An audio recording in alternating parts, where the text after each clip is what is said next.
ఇంకోదానికి ఇంకో మాట. అయినా ప్రజాస్వామ్యాన్ని మీరు కూని చేసిండ్రు కదా. ఈరోజు ఏ శాసనసభ్యులు కూడా ఎవరో చిన్నపిల్లలు ఏం కాదు కదా. అంటే ఒకరు చెప్తే చేసేటోళ్ళ, ఒకరు తినిపిస్తే తినేటోళ్ళ, ఆలోచన అవగాహన లేకుంటే శాసనసభ్యులు అయినరా? స్పష్టంగా చెప్పిండ్రు. కలిసి ఉండొచ్చు, పనుల కోసం కలిసినాం అంటున్నారు. రకరకాలు ఉన్నాయి. దానిపైన ఏదన్నా స్పీకర్ నిర్ణయించి కోర్టు పరిధిలో ఉంది. దానిపైన మేము ఎందుకు మాట్లాడాలి, ఎందుకు చర్చించాలా? సమాధానం చెప్తుంది కదా. రెండవది, మరి వీళ్ళే మాట్లాడినరు,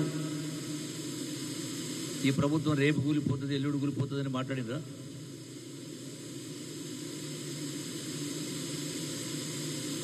అంటే ఏ లెక్క ప్రకారం మాట్లాడినరు? అంటే ప్రజాస్వామ్యాన్ని కూలి చేయాలనే ప్రయత్నం చేసే కార్యక్రమం చేయడం లేదా?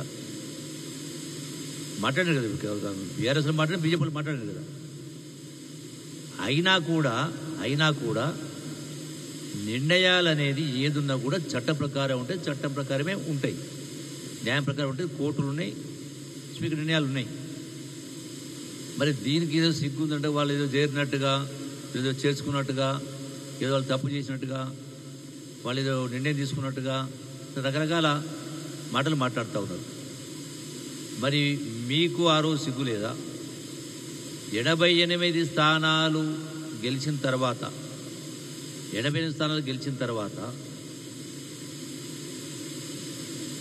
మరి ఆనాడు మీరు ఎందుకు ఇటువంటి తప్పుడు పనులు చేసిండ్రు?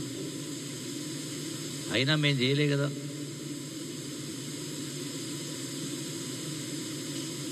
అంటే ప్రజాస్వామ్యాన్ని కూలి చేసింది మీరు, కూలి చేసే ప్రయత్నం చేసిన మీరు, మళ్ళీ మీరే పెడబబలు పడుతూ సిగ్గుందని మాట్లాడుతూ ఉన్నారు. ఇలా అక్షయ పాత్ర లాంటి రాష్ట్రాన్ని చేతికి అప్పగిస్తే వేల కోట్ల రూపాయలు దోసుకునే కార్యక్రమం జరిగి, దోసిపెట్టే కార్యక్రమం జరిగి, మళ్ళా సిగ్గుందా అని మాట్లాడితే అది కేటీఆర్ స్థాయికి తగిన మాటలు కాదు. సగం మాట్లాడి సగం వదిలేస్తూ ఉన్నారు. ఇప్పుడు మహాభారత యుద్ధంలో భీష్మాచార్యుడు కురుక్షేత్ర యుద్ధంలో అంటే వీరోచితంగా పోరాటం చేస్తున్న సందర్భంలో అశ్వత్థామ, ఆయన కుమారుడు, ద్రోణాచార్యుడు, మరి అశ్వత్థామ అత కుంజరహ అనే మాట మాట్లాడు ధర్మరాజు. ఎందుకు మాట్లాడతాడు? ధర్మరాజు అంటే ధర్మము న్యాయము ఏ రోజు కూడా అబద్ధాలు మాట్లాడలే. మరి ఆ సందర్భంగా అశ్వత్థామ అతహ అంటే అశ్వత్థామ చనిపోయిండు అని అర్థం వచ్చినట్టుగా మాట్లాడి కుంజరహ అంటాడు. అంటే ఏనుగు చనిపోయింది దాన్ని. అంటే భీష్మాచార్యుని ఆ యొక్క అస్త్రాలు వదిలేసే పరిస్థితి చేస్తారు. లక్ష్యం అనేది ఏదున్నా కూడా ఇలా ప్రజాస్వామ్యంలో ఈ ప్రభుత్వం ప్రజాస్వామ్య పద్ధతిగానే చేస్తుంది, ఏదైనా చట్ట ప్రకారమే చేస్తుంది. ఏదైనా కూడా పరిపాలన అంతా కూడా ఇలా వాళ్ళు మేము పనుల కోసం పోయినామంటే కూడా మీరు చేరిండ్రు, నిర్ణయం తీసుకోవాలంటే స్పష్టంగా మాట్లాడడం జరిగింది, చెప్పిండ్రు వాళ్ళు కూడా. దీనికేదో సిగ్గుందా అన్నట్టుగా, అంటే వీళ్ళు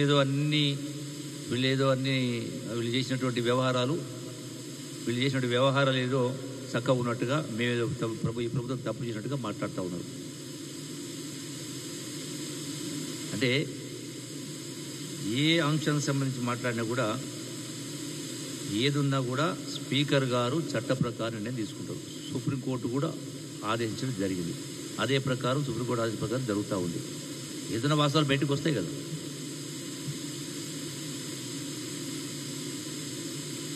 రోజున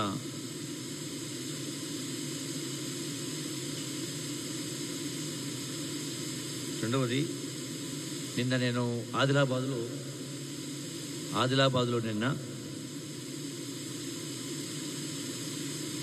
గురుకుల స్కూల్లో మాట్లాడిన తర్వాత ఇంకో సందర్భంలో ఒక నియోజకవర్గానికి సంబంధించి ఈ యొక్క పంపిణీ చేసే కార్యక్రమం అంటే వెల్ఫేర్ పంపిణీ కార్యక్రమంలో భాగంగా నేను ఒక మాట అన్నా. ఏమన్నా ఇది కూడా ఇట్లే ఉంటుంది, అశ్వత్థామ అధోకు జరిగినట్టుగా.